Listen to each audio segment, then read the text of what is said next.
Matahari, dayamu meresap masuk dalam sendi kesadaran. Jadilah arah dalam langkah, haringanku jelang semesta doaku.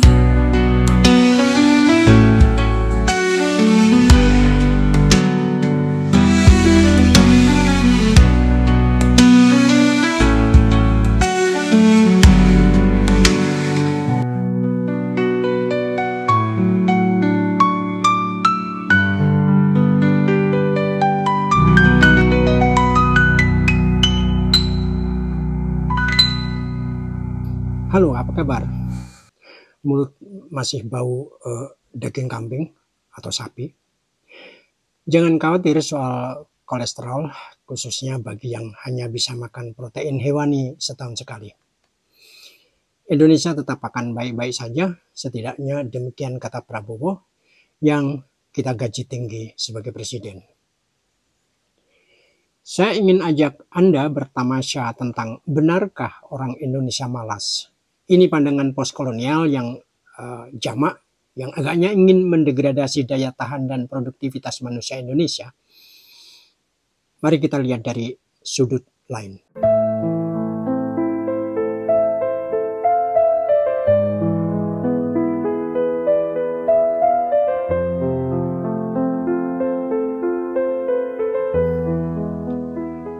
Pramoedya Ananta Utur, penulis Quaternarius Bumi Manusia itu pernah ngendiko bangsa Indonesia bukan bangsa produksi, melainkan bangsa konsumsi. Ucapan itu menggambarkan frustrasi intelektual atas rendahnya daya cipta dalam skala besar. Sebuah potret yang mungkin berlaku pada elite ekonomi dan struktur negara. Namun, jika kita mau menyelami denyut nadi rakyat jelata, maka kita menemukan lanskap yang berbeda. Kita melihat warung-warung Madura berkelap-kelip di mana-mana, penuh warna. Mereka buka 24 jam di lorong-lorong kota. Berbarengan itu, warteg warung Tegal menjamur dengan wajah modern, tampil terang benderang, bersih dan tertata. Jauh sebelumnya kita sudah tahu bagaimana orang-orang Minang merantau kemanapun membuka warung nasi Padang. Bahkan sampai ke pelosok Papua. Mereka menjadi pelopor dan tangguh. Dalam pada itu pula kita melihat fenomena lain di kaki lima, di tiap-tiap halaman sekolah, SD, SMP, SMA.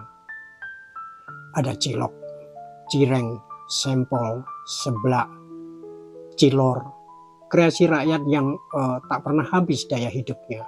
Bahkan mereka mampu menyingkirkan makanan pabrikan yang sebelumnya menguasai lidah anak-anak Indonesia. Mereka itu bukan sekadar bertahan, melainkan ini kreativitas yang gigih. Produksi yang membumi, bahkan dalam banyak hal mampu menjungkalkan waralaba besar dari dalam dan luar negeri yang bermodal raksasa.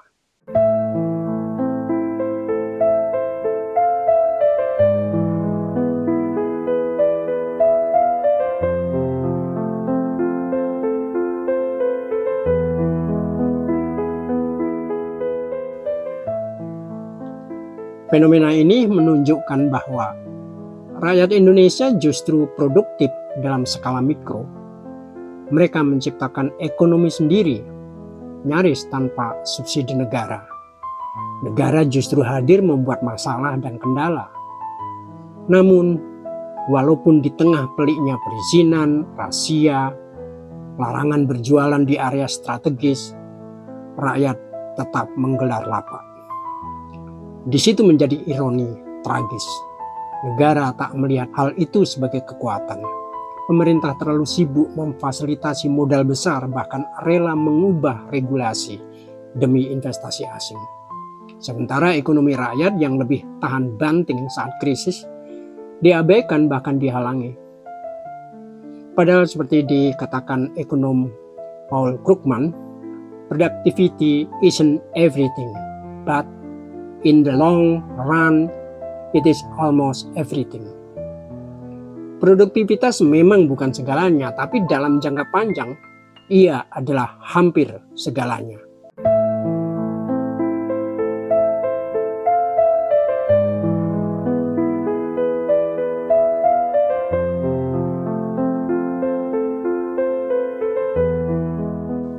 Demikian Krugman, ekonom Amerika Serikat penerima Nobel Ekonomi tahun 2008. Maka jika produktivitas rakyat kecil tidak dijaga dan dibiarkan padam, negara ini kehilangan darah segarnya. Mengapa pemerintah lebih berpihak pada modal besar? Karena ada ilusi, stabilitas, dan pertumbuhan instan yang ditawarkan oleh proyek raksasa. Padahal kita tahu bahwa ketika korporasi besar jatuh, dampaknya sistemik. Sementara ekonomi mikro, meski tak selalu tampak di radar BPS, justru menyerap tenaga kerja, memperkuat distribusi, dan mengisi celah-celah logistik nasional. Rakyat Madura tidak menunggu Menteri UMKM. Mereka buka warung. Rakyat Tegal tidak menunggu RUU Kewirausahaan. Mereka menata wartegnya. Rakyat Minang tidak menunggu bansos, mereka bawa rendang kemana-mana. Bukankah ini yang disebut daya hidup? Kesalahan pemerintah terletak pada cara pandangnya. Menganggap rakyat butuh dikasihani, bukan dimandirikan. Kasih bansos, tapi dijebak untuk permainan politik belaka. Pemimpin seperti itu tidak punya imajinasi, kecuali kecupetan berpikir karena tak mampu menumbuhkan revolusi mental, membangun daya saing dan kemandirian warga.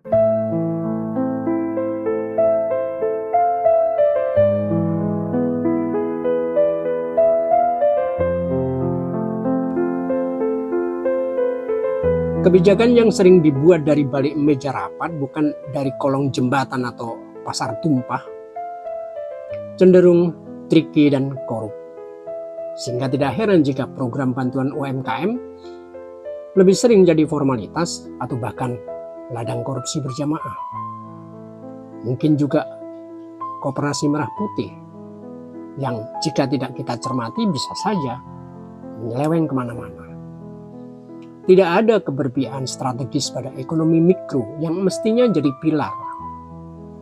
Joseph Stiglitz, penerima Nobel Ekonomi 2001, mengatakan pasar jika dibiarkan berjalan sendiri seringkali tidak menghasilkan hasil yang efisien, terutama jika tidak didukung oleh institusi yang tepat.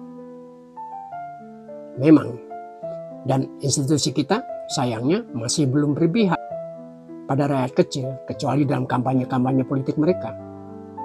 Sudah waktunya negara mengubah cara pandang. UMKM dan ekonomi rakyat bukan beban, tapi tulang punggung. Jangan sekadar memfasilitasi mereka sebagai pelengkap statistik, tapi tempatkan mereka sebagai pahlawan ekonomi nasional. Bukankah Prabowo selaku presiden selalu omon-omon demikian, berpihak kepada rakyat kecil? Itu karena pakaian kapitalisme yang mereka kenakan bersekongkol dengan para komprador yang tak mau berbagi, apalagi tumbuh bersama.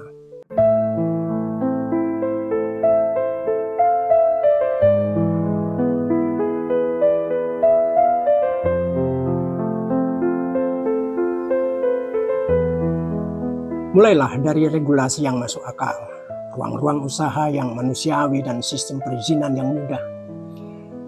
Jangan gusur tapi dampingi, jangan larang tapi latih. Karena kalau negeri ini masih berdiri tegak setelah berbagai krisis, itu bukan karena korporasi raksasa, tapi karena ketangguhan warung-warung kecil, kaki lima, dan rakyat yang tak pernah berhenti berproduksi meski negara sering lupa pada mereka.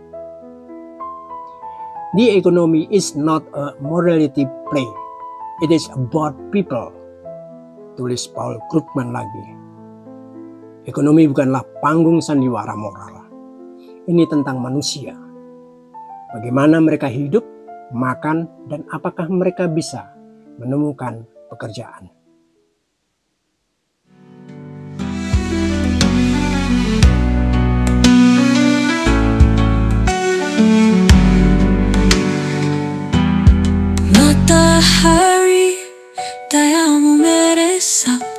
masuk dalam sendi kesadaran.